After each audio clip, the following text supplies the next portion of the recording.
The river is ever changing. It changes all the time. I'm always amazed by, how water fluctuates in the desert. To me, the river is a living thing. It brings water and nutrients, everything that plants and wildlife and humans need. A community that has a river needs to understand how it's a part of the community. There's a lot more to having a healthy flowing river than having drinking water and water for farms. It provides just the area for us to be out in and the places that we recharge in. This water resource is here for everybody, and everyone needs these resources to be healthy and thriving. A lot of plants were brought here to the U.S. during periods of time where people saw the need for some kind of conservation work. We were very concerned about losing soil, and so we introduced non-native species along the river corridor. In that time, we've seen what damage it can do. Tamarisk is really impacting the hydrology of the river. It's just changing the way that the river interacts with the riparian communities.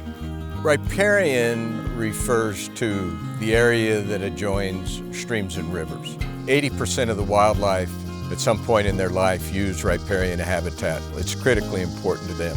And it actually shades the river, changing the water temperature, which affects the native fish species in the river.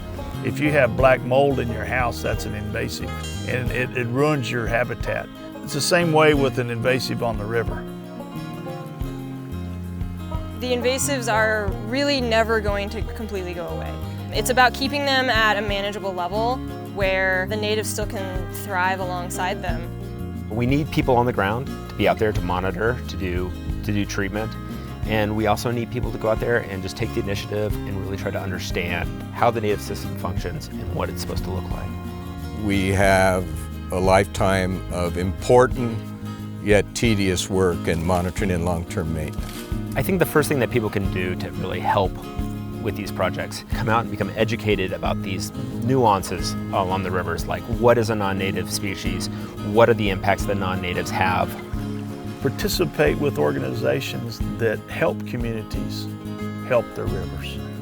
I think the most positive thing that I'm seeing nowadays is how people in the business community, the agricultural community, are working together. And this is what you have to have for this to continue into the future. River's Edge West help us get out there, make management plans, look at the system as it is, and provide funding for people that are on the ground actually removing the non-native species. It's really important to support these organizations that are doing this river restoration because, it's the water that comes out of your tap. It's the water that is used to grow food. I think it's important to our country that we have healthy rivers.